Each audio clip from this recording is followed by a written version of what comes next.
So I have like 7:01. I'm going to go ahead and start recording. How about that? I did already. I did already. You're recording now? I am. All right, good. Star. Yeah, that's a little scary if we're thinking at the same time. It really is. Might be a good thing it's our final night. Yeah. You want to take it away? Of course I do. Good evening, everybody. I'm delighted to see you, and I know you're delighted to see me for the last time. But I will tell you that, you know, this was always a hard night for us because we get to see such growth in you over this time, and we kind of get attached, and it's hard for us to let go. So just know that we are happy to help you in the next few weeks. You're going to have some downtime, and if you decide to start on that CAP, you will go to Dr. Whitaker if she is your coach, and go in her coach shell, and you'll do the same thing if I'm your coach. You won't have access, nor will we, to the flash shell. They just drop it at a certain period of time. We don't know when. So you gotta get off of it. So if you will, let me get everybody muted here. Okay, so if you will just let us know if we can help you, but you'll have to go through that internship shell. Second thing I want to ask you to please do is to please remember that the internship log does not go in TaskStream DRF folio. Dr. Lamb gets very upset with us if you put it in that folio because it goes in your competency folio at the very bottom. It does not go in that TaskStream DRF folio until the very end of the program. So if you put it in there by mistake, he has to try and get in there and get it out before an evaluator looks at it, because you don't want an evaluator looking at it until you have all of them put together at the very end. So we met with everybody one-on-one to go over that competency folio. Your internship log goes in there at the very, very bottom. And you upload it separate from last semester's. So at the end, you will have an internship log there for 601, 603, and 605. And we used to get notification from TaskStream when you requested comments from TaskStream. We don't right now for some reason. So we need you to send us an email when you put something in there. I think both of us are pretty good about going in every day at some point and checking it, but it seems like I check it and there's nothing there, and then 5 minutes later 6 of you post, and I don't know it till the next day. So if you request comments, just be sure and shoot us an email and just say I've requested comments. We'll put it on our list. And then also, and Sarah, I think this is the same for you, I only want you to request comments for the new things that you're doing. So we went through last week and we caught up everything. We did comments on there. Everything's okay. So if you change something since your audit last week, that's what we need to know about. Any questions about that or comments? I want to just say a couple of things about the competency folio. You know, some of you have said, how long can I work on that? Or, you know, what do I need to have finished? And the answer to that question is, this is an ongoing work. It's not going to be graded until the end of 605, but the summer is short. It's going to be short. It's going to be furious. Most of you probably don't know exactly what's going to be required of you over the next few weeks trying to close out school. And we just had a faculty meeting, and we have an adjunct professor who's a high school principal, and she says, you know, teachers have to come in and clean out their rooms, and we got to get all these lockers cleaned out. And We got to get senior stuff to them. And I mean, you know, there's a lot of moving parts to closing out a school year. And you're going to be doing that in bits and pieces because everybody can't come together and be there in the building to do it. So, you know, that's why we talked to you last week about doing the CAP, because you need some collaboration with folks and you need to get them before they get into all of that other stuff of closing school. But you might, you know, have a lot of jobs to do with that, hopefully, with for your internship hours. And we can talk about that a little bit later, or in your next class, your teachers, your professors, or interns, we can talk about those hours and what they need to be, and finishing out strong with those. But the competency folio, what I would like to see, I'd like for you to finish work on your competency folio for this semester by the weekend. You know, this is the kind of the last week. We're going to be doing grades at the beginning of the week. Most of you are in great shape with your grades. Just a few little odds and end pieces that a few people have to turn in for the class. But the competency folio, we'd like for you to see that caught up by the weekend. Okay. That means two evidences for each of the 21. You should have had one in 601 and one in 603. Right. So that may not work out that you have two in each one, because there's a few of them. I mean, we've been trying to steer you to do your competencies that match the artifacts that you've been doing. And so there's a couple of them that call for the CAP and the PSYOP, I think. Mm-hmm. So in that case, you wouldn't have done anything except the open-ended. So ideally, where I would like to see you is I'd like for you to have everything done in that competency folio except for the ones that go with the CAP and the ones that go with the PSYOP. And we've sent out that checklist several times. So if you don't have it, let us know. I'll be happy to send it to you again.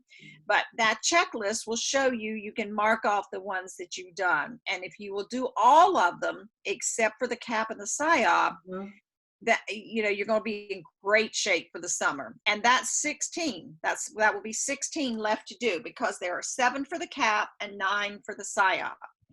But at any rate, where you need to be, the least of where you need to be, is that you need to have 42, because you should have made 21 entries in the fall, and you should make 21 entries this semester. So 42 to 47 is where you need to be by the weekend.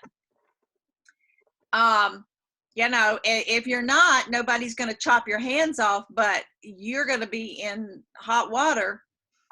You know, you can keep working on this in this lull in between next week and the classes, the summer school classes start on Monday the 18th.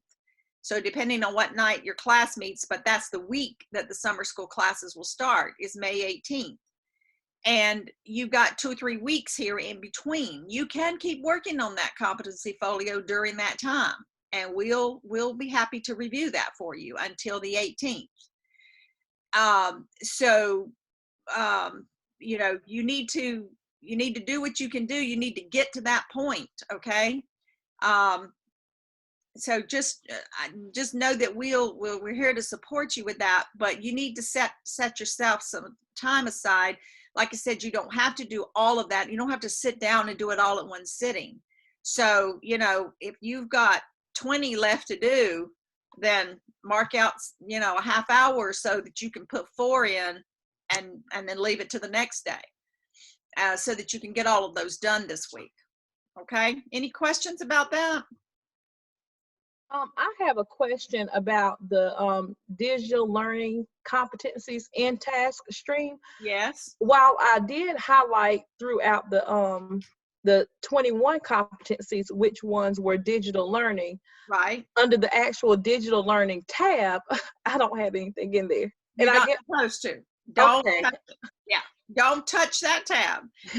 Because what Gardner Webb did, instead of making you do the 21 and then making you go back in there and do, you know, 21 more or 18 more digital competencies, they embedded it. So when you identify a digital learning evidence for each of those competencies that require it, and there's 18 that require it. I think it's, let's see, delegation does not require you to have a digital competency, and emotional intelligence, and result orientation. So those 3 do not require you to have a digital, but the other 18 do. And as long as you mark, as you highlight that, put it in parentheses, highlight it, whatever, which one of those, you know, that one of those for the other 18 competencies have a digital learning evidence. And then you don't have to touch that button at the bottom. Okay? Good question. Okay, okay, thank Whitaker. you. All right, we good? Dr. Whitaker, Yes, can you hear me? I can. I sent requesting. You can't? I can hear you. Go ahead. Oh, okay. I sent requesting comments on my competencies, and I just heard that you don't get those. So if you can check mine, I would appreciate Okay. that. I certainly will. Thanks, Shannon. Uh-huh. Any more questions about the competency folio or internship log? I have one other question. So, Dr. Whitaker, you actually checked through mine and you gave me comments on every one, I believe. So that means I'm clear? It does. Okay. It does.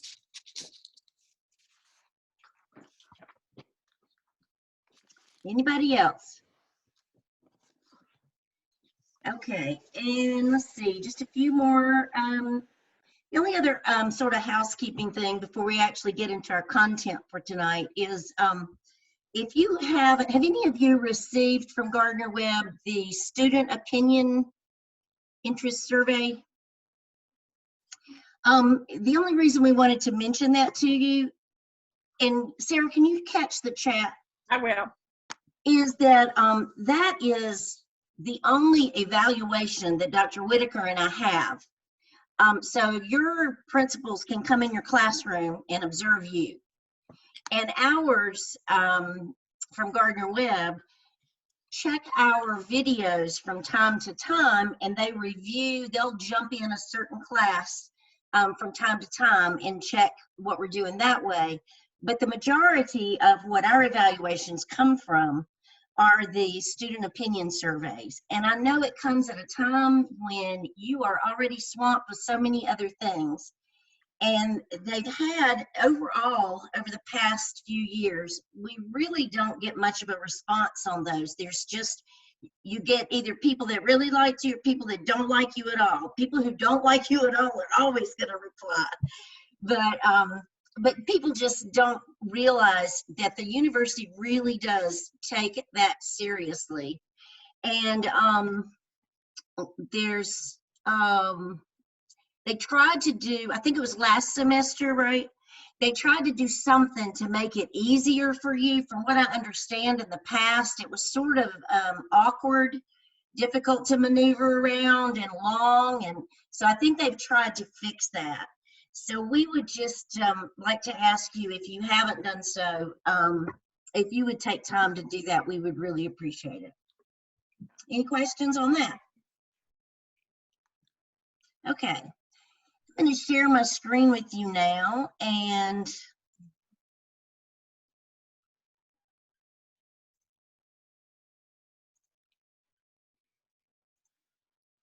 just think, you finished all those questions. I know. Oh man, I don't remember where I saved it. That's not good. I was working on this a few minutes ago, and then Dr. Lamb had our meeting, and boom. Is that it? The second thing there? It's not, I changed it though. I did it a smaller one. Let me just open recently.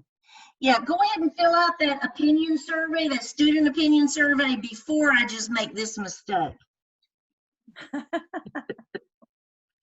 Let's see, here it is, final class.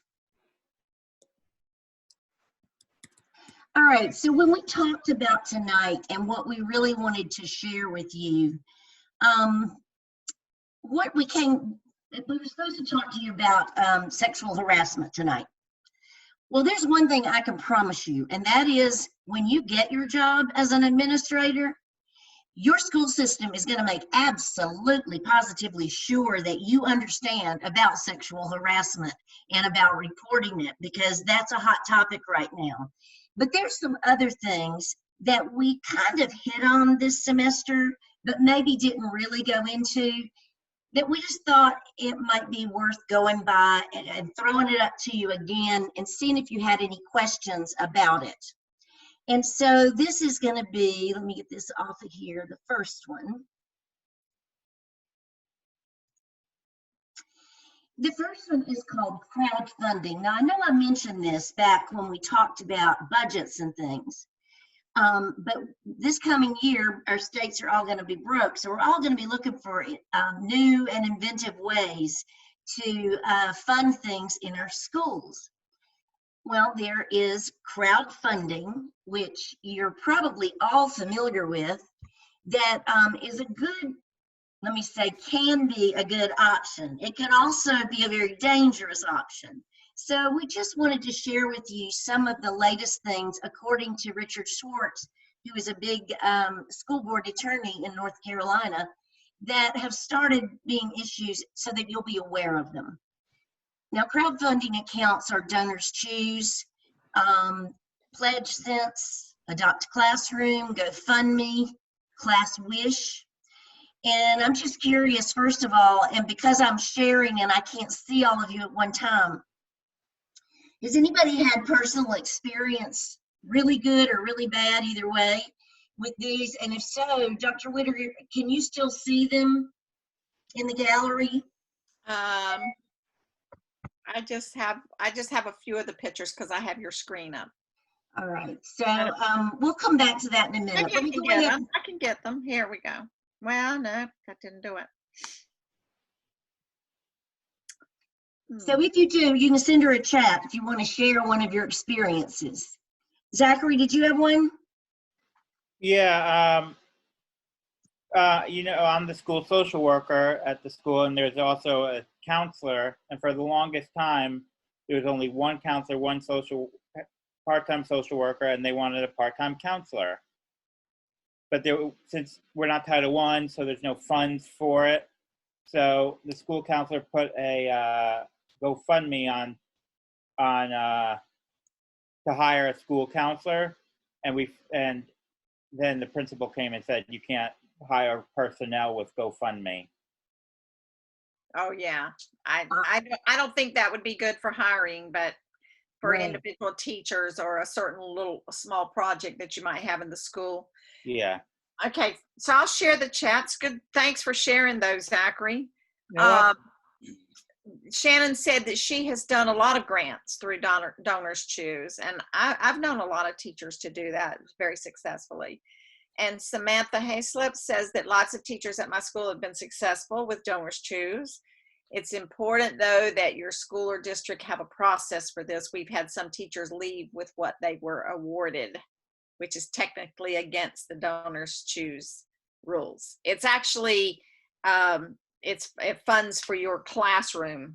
And Cherise says, I only have experience with DonorsChoose, and several teachers have used it. They were successful. It wasn't through the school. It was done personally, but for the approval through the tech. But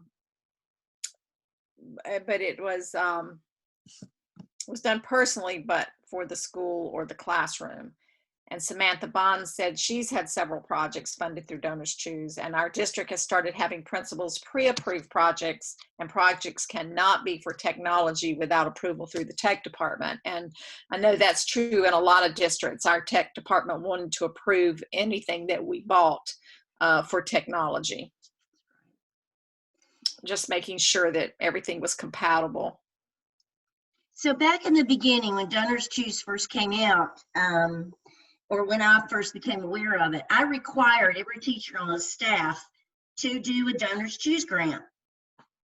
And we had great success. But at that time, DonorsChoose didn't have a lot of stringent guidelines either. So a lot of, just like you were saying, with people leaving and taking materials with them and things like that happened. And so a lot of that's been fixed, but a lot of that is still going to fall on your shoulders. I still, about every month, go on Donors Choose. I have a list of old staff members that I follow and just randomly support some of their projects.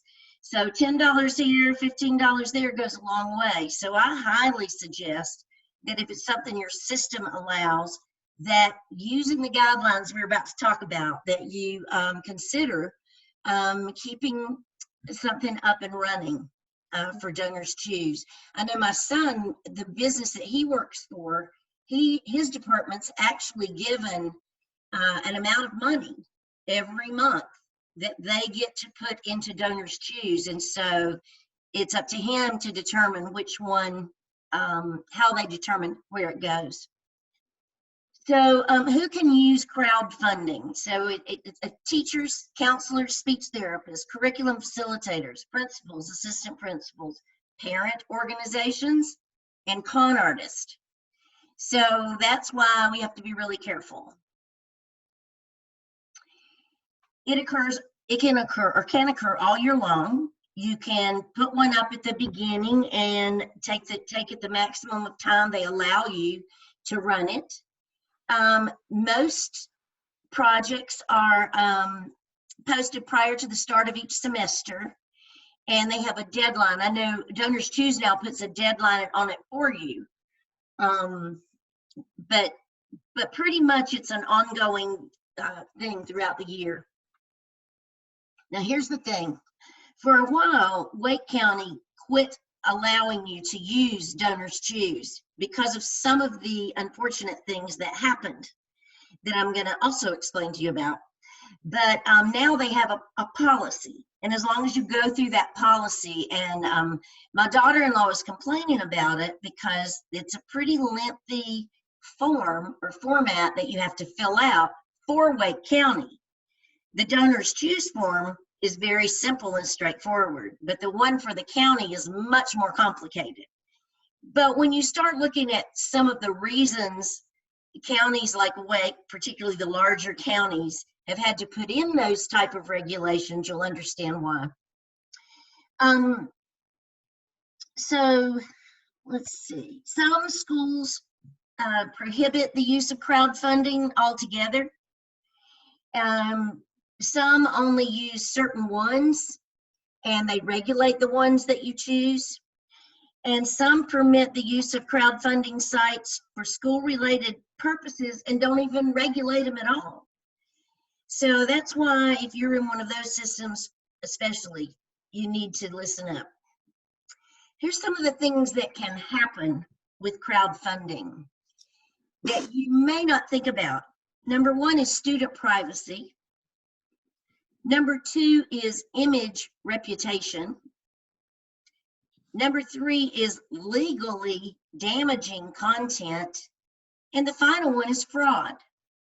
So say, for example, I'm looking for a new iPad myself, and I could do a Donors Choose for my classroom, request an iPad, and just like somebody said, change jobs next year and take it with me.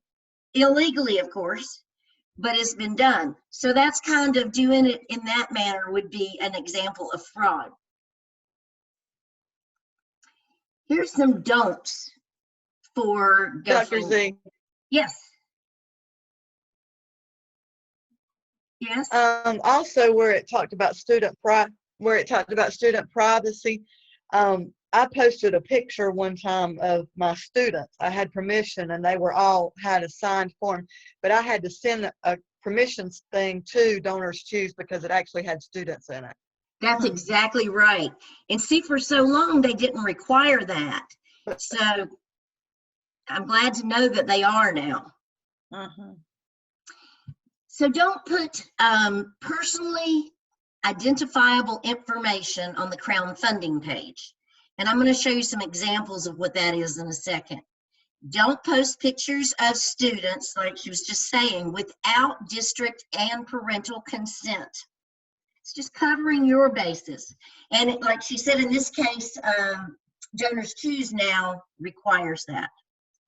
Don't permit teachers to post information that presents a bad image of the school. Can anybody think of an example of that? I used to see them on Donors Choose all the time. It's when they say things like, our school we don't have sufficient money for copy paper, or, you know, and they start naming over all the things that they don't have. And we can use anything. We are desperate. It doesn't exactly present your school in a very good light. And I think I'm going to show you an example of one that's similar to that too. Don't permit teachers to post information that presents school in a bad light. Don't permit legally damaging information to be posted on web pages. So that would include talking about IEPs and IEP requirements. So look at this one. And here is the key right here, what she said back here. Oh, we're going to get in my crazy thing that I do, that I go all the way back. Oh, hang on.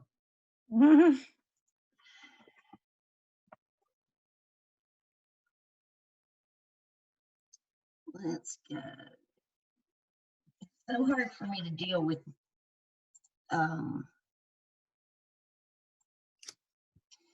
You can do the Jeopardy thing if you want to. I'm okay with that. See if I can go back to where I was, right here. Okay, so here's a few things that are wrong with this. This is a classroom for students with autism, sensory integrated classroom. She says over here, sensory integration is extremely important for special education students. And then she says, but we don't have that at my school.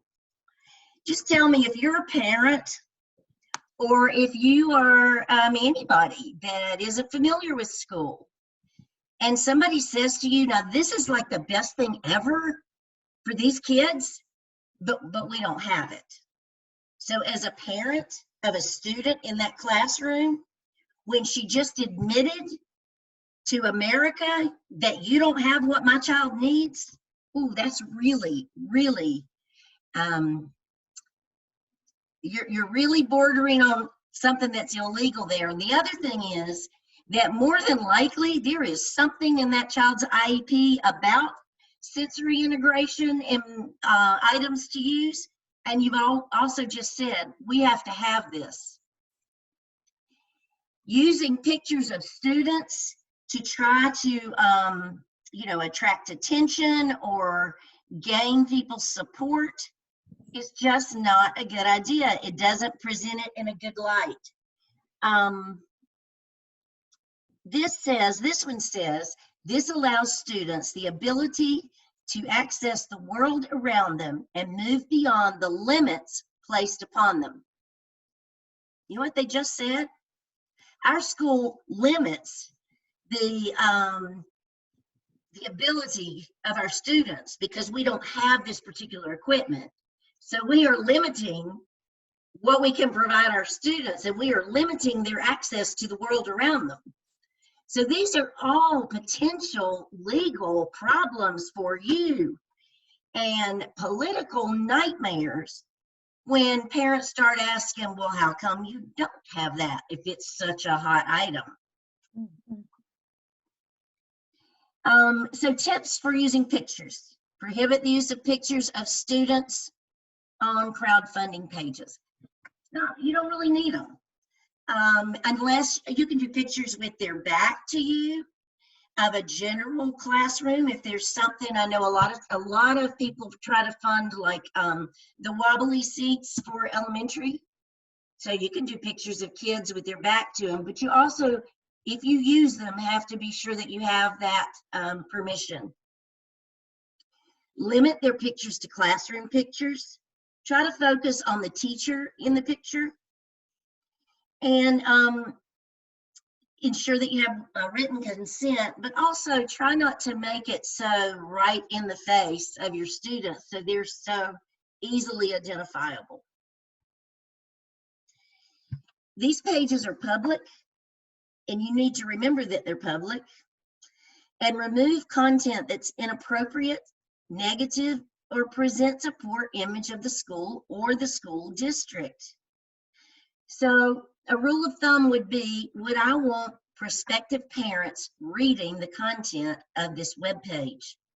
And the best advice I could give you is, if your system doesn't require it, that you yourself require that if somebody is going to post something to a crowdfunding account, you have to approve it first. So if your district doesn't have a policy, you better create a school policy.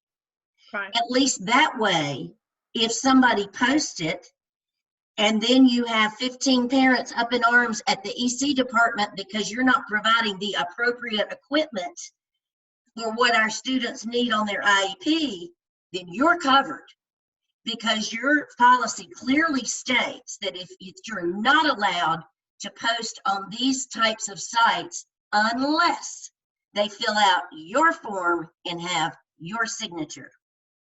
Right. That's a great way to cover it. Can you think of anything else along that line, Dr. Whitaker?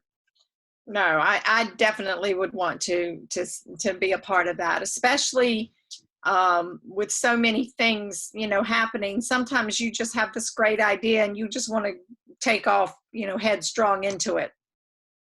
And it's always good to have somebody else to read stuff. When you write a letter to parents, it's good to have somebody else just to read it, because when you reread it, you're reading what you meant to say, what's in your brain, and you might not be reading the words that are on the page. So I used to always want somebody to read over stuff that I was sending out.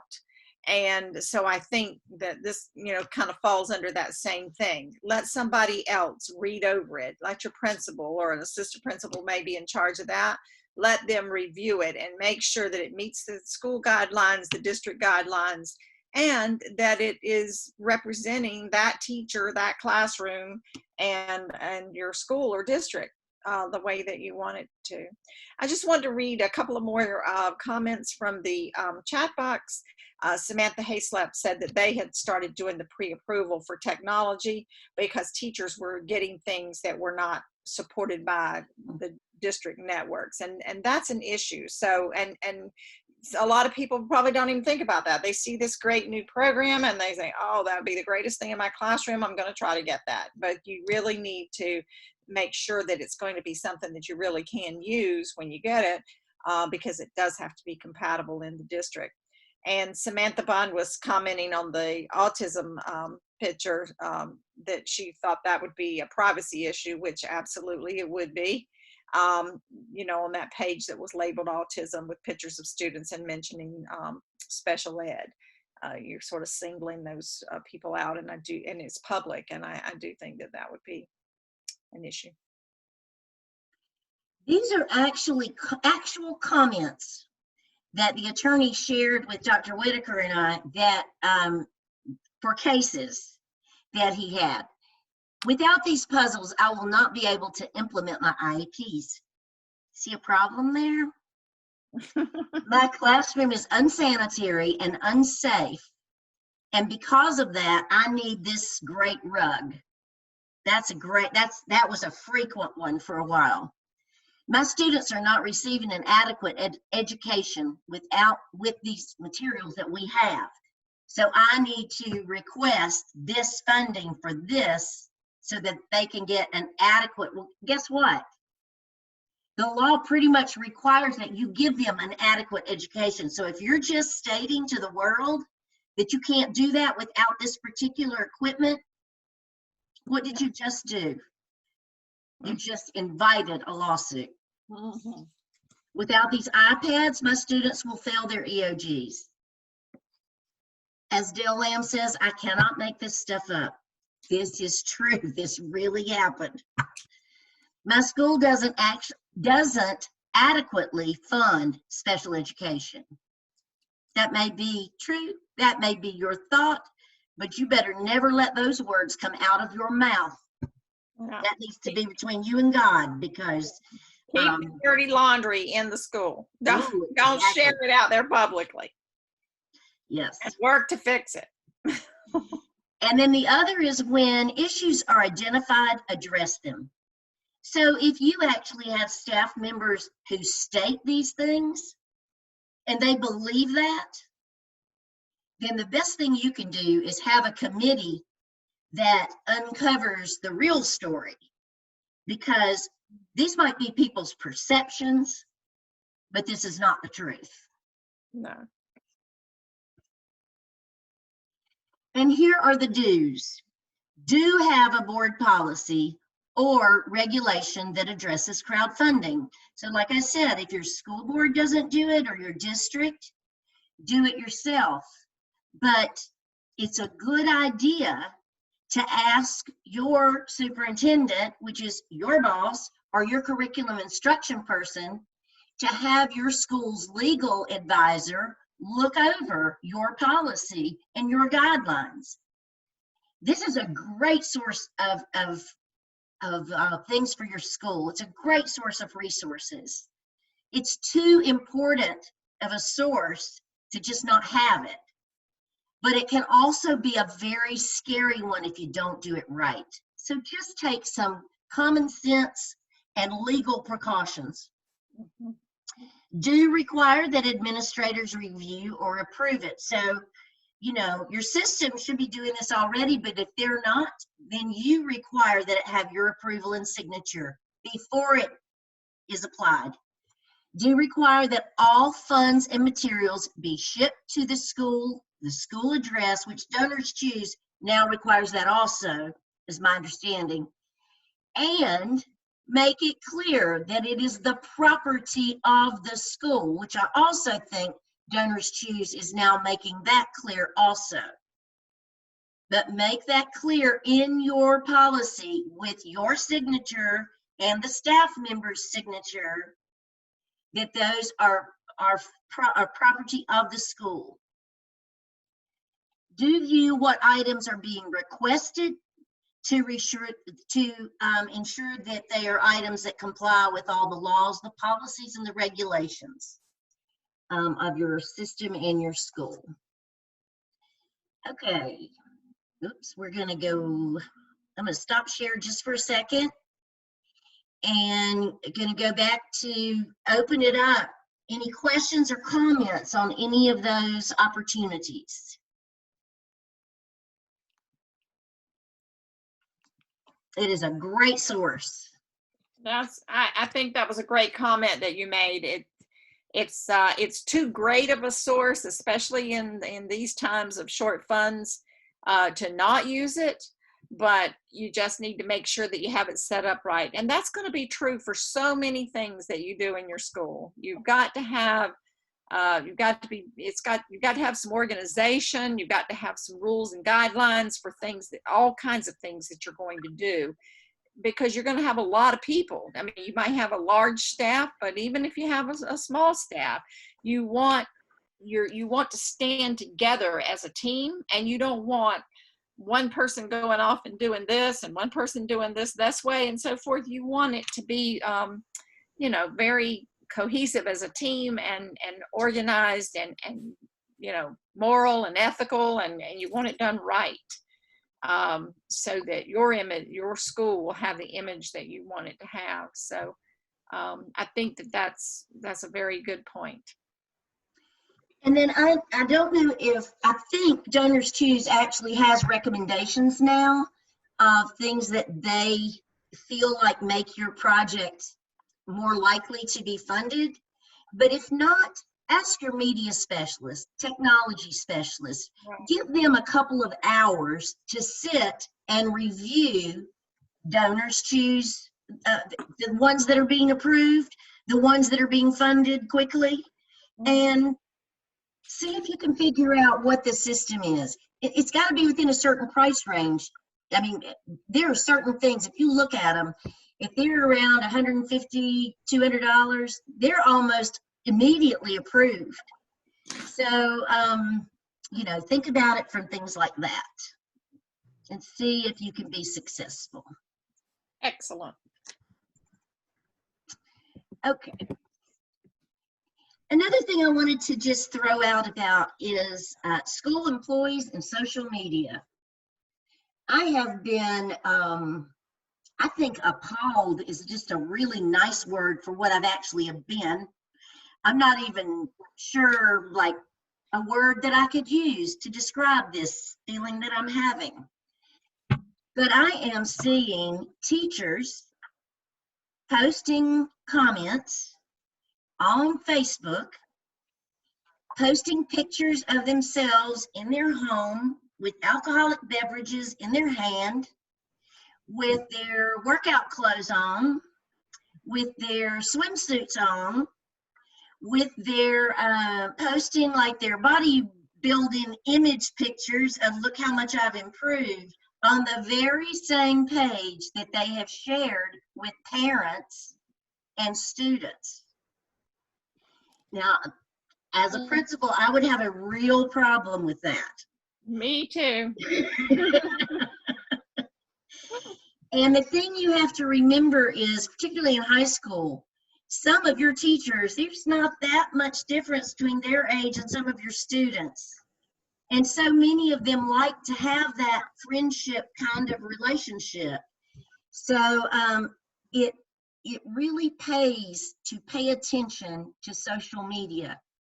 Now, I'm not even going to, and Dr. Whitaker, we're not even going to tell you what's legal and what's not legal. It is that difficult. But some of the points the attorney said is not all online speech is protected.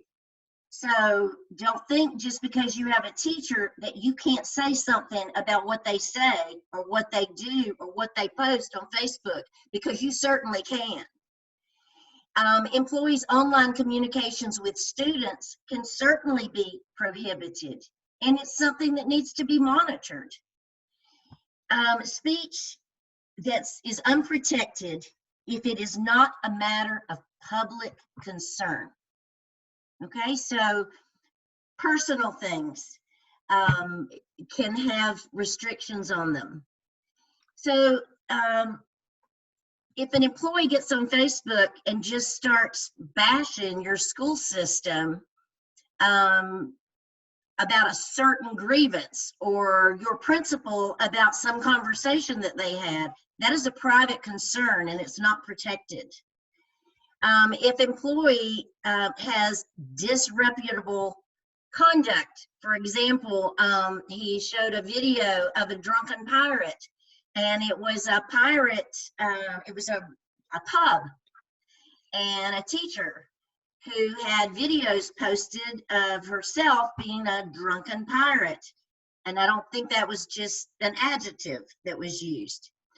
And unprofessional comments about students.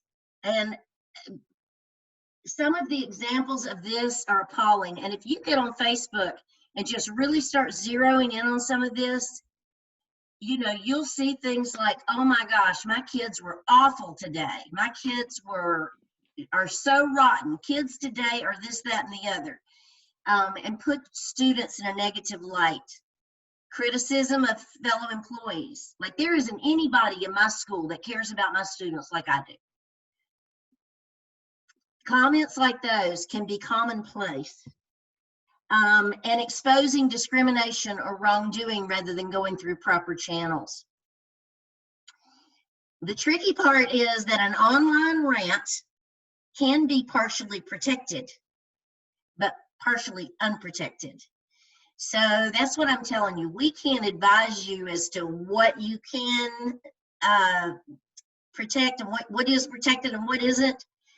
But you need to make sure that before you start governing a body of teachers, that if your system doesn't have a policy about social media, that you know what guidelines are within your control and that you think through those.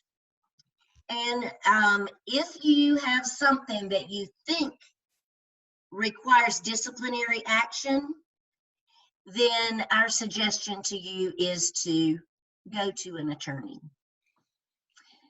Can I read a comment from Samantha? She says that if you like a comment that is contradictory or inappropriate, you are owning the comment as if it were your own. Great advice. That's a great. Yeah, there are some, like I said, there's still some areas of this that are somewhat questionable, and so when you're doing this, you might not know which way that's going to fall, and it could really mess you up if it falls, you know, in a negative way. So the best thing to do is to just not to be a part of it. But before you, I don't know how much further you're going with this, but I just want to throw in something. I am a real stickler for professionalism. And I think that that carries you a long ways. It carries you professionally. You know, you gain respect from people within your school and from without if you carry yourself and require professionalism from your staff. And so I think that maybe a lot of people have learned some things, and maybe it's been some trial and error here the last 6 weeks as so many people have had to Zoom. But, you know, you need to think about putting yourself together as if you were, you know, standing before a crowd of people when you're Zooming with somebody. You don't know who else, what parents are going to be in there, somebody else, a neighbor, somebody's going to be there, and you want to be on the professional side of everything so that you will be truly respected. I used to say that teachers were their own worst enemy because they would go to the grocery store and they would be complaining and complaining about their class and their students. And who's hearing that but all the parents, you know? And so you're just shooting yourself in the foot. And we need to, in order to be respected and to get the pay that we deserve as educators, we have to act the part first. And so I just want to say a little tip about the Zooming. You know, pay attention to where you are. You know, being at a desk in your house or you know, someplace that has you know, a nice background, but lounging on the couch and I know some of you are, you know, in class and you're not Zooming with somebody else professional right now, but think about that, because if you're lounging on the couch or sitting on your bed and stuff like that, and if you have a t-shirt on and you don't have any bottoms on, you know, you get up from the computer because something happens and you didn't mean to, but you know, there you are. So, you know, just get yourself together so that you don't have any kind of mishaps, and really think about being professional, whether you're online or offline. Think about carrying yourself and making guidelines that all of those you're leading are also going to be carry that professionalism. It's really important. Good advice. And Tamariel just said she had known staff members to get in trouble for political comments.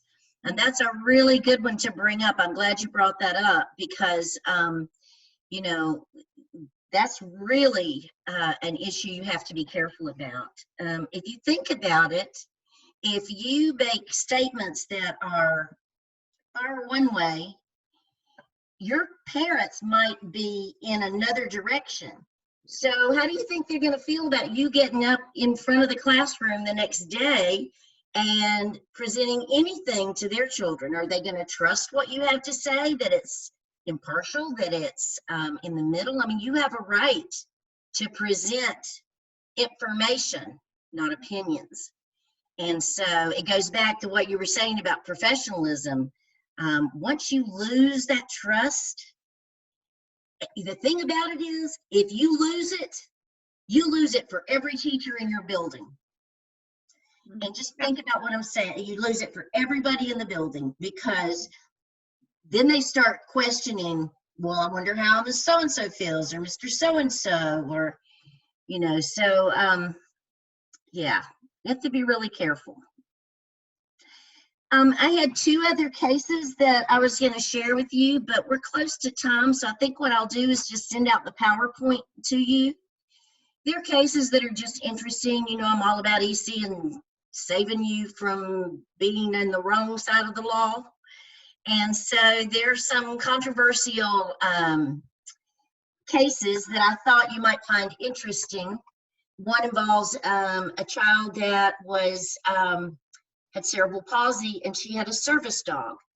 And the principal did not allow the service dog to come to school. The reason is because the IEP stated that the child required a one-on-one to assist with bathroom, doors, helping her get her coat on, helping her keep her balance. Those were the same things that they claimed the service dog was for. And so the school's take on it was, well, I've already approved her IEP. The IEP states a one-on-one. So we're not going with the service dog, we're going with the one-on-one. That's what was approved in the IEP meeting. So it goes on to be a civil, they tried doing a civil suit. So I think you'll find it kind of interesting. And, but you know, there's just so many things. School law is just fascinating, isn't it? There are just so many things.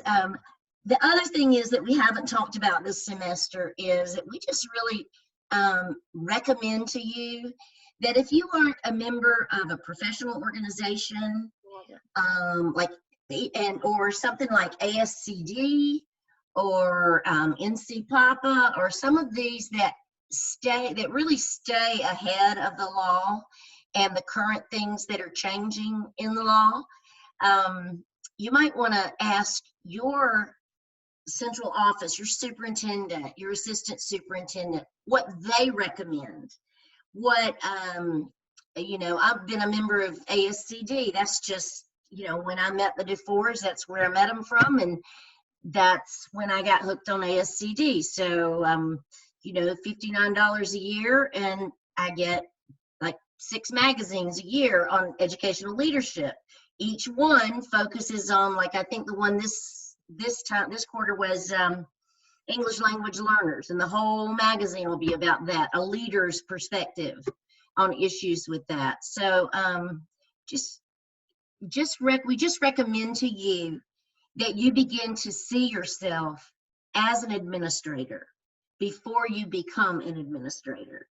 And if you do that, then you will go in your interview with that mindset. You'll have that lingo, and you'll know what topics are hot topics, because the hot topics are the ones that will be tossed into your interview that you weren't expecting. And then I think finally, it's just keep a copy of your internship log and those competencies. And before you go for an interview, please review what you did in your internship and what competencies you satisfied. Because when they say to you, so how have you practiced emotional intelligence during your internship? Your mind will go blank, because that was second semester, first semester. What about conflict management? So if you review that, use that as items to review before you go into an interview, I think you'll be way ahead of the game. Right. And I want to say something about the professional organizations. You as a, you know, when you're a teacher, you get information about different conferences, and you just go to your principal and say, hey, can I go to this? And you know, you're allowed to do certain things. But as an administrator, you don't have anybody to go to really for that. I mean, maybe your district people interact with you about stuff like that, but a lot of that you have to sort of prep yourself. You have to sort of provide your own, look out for yourself for professional development. And I think maybe it was an earlier interview that you did with your principals. I can't remember if it was right after due process or somewhere along the way. And a lot of principals, a lot of assistant principals or principals say, oh, I don't really have time for that, because you are really busy when you're a principal or an assistant principal, but you got to look out for yourself too and your own growth. And so think about that, and that belonging to a professional organization, there's usually some literature, there's some kind of online communications with that group of people, and there are you know, sometimes conferences, local, like, or you know, meaning North Carolina conferences that you could go to be in touch, and you know, to help yourself to grow. So make some time for yourself for that. And then my 12th final comment is that to also remember, you are going to be the instructional leader of your school. So if you expect teachers to see you as an instructional leader, and you obviously are because you're the one that's going in there to sit in their room and do an observation and determine if they know what they're doing or not, you better know what they're supposed to be doing. And the only way you can do that is that when they go for a training, say an elementary running record training, you better make sure you go too, and that you know how to do running records, because otherwise, how are you going to evaluate them? And if you have professional development in your school building and you say it's important and they have to attend it, and yet you pop in and introduce the speaker and pop out because you're busy, then just think about the message that sends, number one. But secondly, they're learning how to do something that you need to know how to do if you're going to observe it. So, graduation. Somebody mentioned graduation, and the graduation application fee. You know, he didn't mention that in our meeting, but No, but I think graduation. add-on candidates don't have to worry about that late fee because they're not really participating in graduation, but you do have to apply for graduation. Right. And you do have a $75 fee that you have to pay as an add-on candidate. So, yeah, go ahead. You want to talk about August? No, I was just going to say that's what they need to know. Yep, you need to get that done. And all of you will be finishing the program at the end of July. And graduation day, they are planning to do indoor graduations on August the 1st. So I guess we're going to see how the world is turning come August, but that's the plan. August 1st, they're going to have an indoor graduation.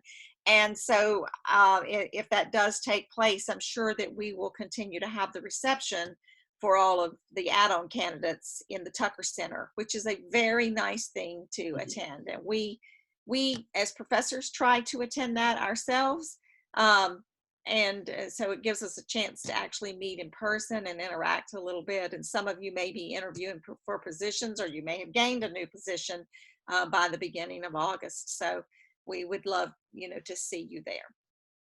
It'd be great. The August ceremony was taken away because they were only going to have the May and December graduations. But because of COVID-19, they are not having any kind of graduations in May. And so they are moving the May graduation for everybody to August 1st.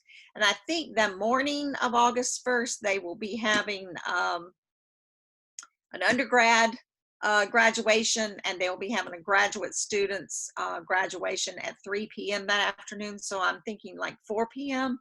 would be the reception that we have in the Tucker Center for the add-on candidates. So it's really nice. If you've not been to the campus of Gardner-Webb, it's beautiful. And nice little trip. So there's a few hotels and good restaurants around, and there's a few in Boiling Springs, but Shelby is a little bigger town close by. So and make a nice little weekend trip. And so I encourage you to try to be a part of that.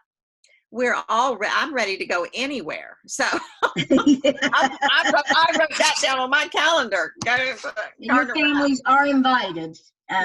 Yes, your families are invited. So Definitely. they can see and meet others that you've been working with. So it's a nice time, and you will receive a very nice certificate. It's more beautiful than some of the official graduation diplomas, and be beautiful in your office.